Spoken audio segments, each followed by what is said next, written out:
Bienvenue, je suis Perrine Corvézier, la fondatrice d'Azimut.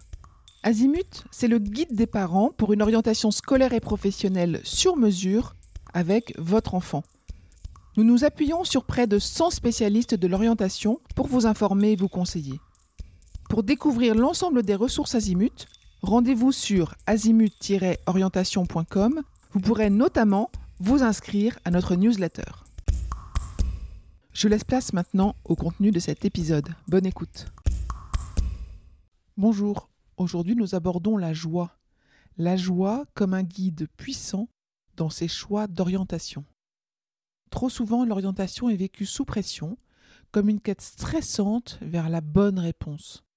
Et si nous changions de prisme ? Si au lieu de chercher la réponse parfaite, nous apprenions à nous connecter à ce qui nous met réellement en joie. Steve Jobs disait « La seule façon de faire un excellent travail, c'est d'aimer ce que vous faites ». Ce lien entre joie et travail n'est pas anodin, car souvent, ce que nous aimons nous oriente naturellement dans la construction de notre projet professionnel. Voyons quelle est la différence entre plaisir et joie. Le plaisir est éphémère. Il survient lorsqu'on assouvit un désir immédiat.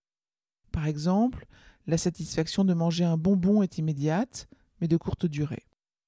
Il est passager et souvent dépend de conditions externes. En revanche, la joie est une émotion profonde, un élan qui nous anime de l'intérieur, nous incite à avancer, à partager et touche notre être tout entier, l'esprit, le corps et le cœur. Elle peut être ressentie lors d'activités enrichissantes, comme par exemple cuisiner en famille. Ce n'est pas seulement le plat final qui compte, mais tout le processus de création ensemble. Des rires partagés en découvrant les nouvelles saveurs, jusqu'à la satisfaction de savourer ensemble le résultat. Il est important de parler de joie. Parler de ce qui nous rend joyeux, c'est révéler une partie essentielle de nous-mêmes. Ça change notre posture, ça dynamise notre énergie et nous rend plus ouverts à l'échange et à l'exploration de nos envies. Aborder l'orientation professionnelle sous l'angle de la joie permet de dépasser l'idée que le travail est une contrainte et de le relier à des activités qui suscitent notre intérêt. Évoquer et chercher ensemble en famille ce qui nous met en joie peut créer des moments de partage orientés vers le positif, permettant à chacun, parents comme jeunes, de se découvrir, de se redécouvrir et de repenser l'avenir sous un angle plus lumineux. Alors, nous vous encourageons vivement à tenter l'expérience. Et puis, nous allons vous raconter l'histoire d'un jeune qui a été accompagné récemment. Lors de cet accompagnement, le jeune a découvert que l'une de ses joies venait d'être en mouvement, de relever des défis et de ressentir de l'adrénaline. Alors lorsqu'il skie, par exemple, il se fixe un objectif de vitesse à atteindre, ce qui le stimule intensément. Cette découverte a été un véritable déclic pour lui. Identifier ses sources de joie lui a non seulement donné de l'énergie, mais a aussi donné du sens à sa scolarité et à son orientation. C'est un guide puissant pour faire des choix qui nous correspondent vraiment. Alors, voyons un exercice concret pour explorer la joie. Premièrement, on va identifier ce qui nous met en joie. Prenez le temps, en famille, de discuter des activités, des relations, des environnements ou des centres d'intérêt qui vous procurent de la joie. Et puis deuxièmement, explorez des déclencheurs. Si par exemple le sport vous met en joie, qu'est-ce qui spécifiquement dans le sport provoque ce ressenti ? Est-ce que c'est le dépassement de soi ? Est-ce que c'est l'ambiance, le fait de se dépenser, d'être dans l'action ? Ou est-ce que c'est l'esprit d'équipe ? Alors l'esprit d'équipe est propice à la joie, on le sait. Frédéric Lenoir, dans son livre qui s'appelle « La puissance de la joie », explique qu'il y a différents éléments qui sont propices à la joie. Alors en voici quelques-uns partagés ici. Il y a l'attention et la présence. Être pleinement attentif et présent permet d'embrasser l'instant et de s'ouvrir à la joie, plutôt que de fonctionner en pilote automatique. Par exemple, écouter attentivement un morceau de musique peut transformer une expérience ordinaire en un moment de pure joie.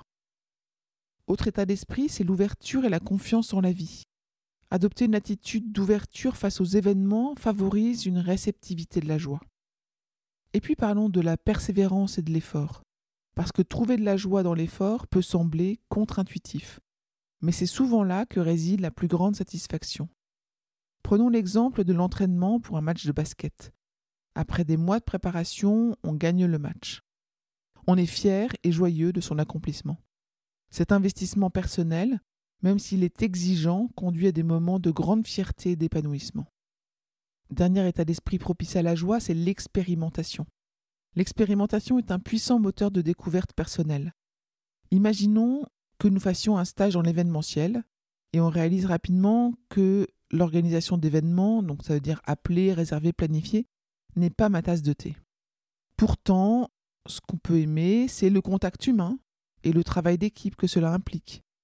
Eh bien voilà, ces découvertes sont des indicateurs précieux pour orienter les choix futurs.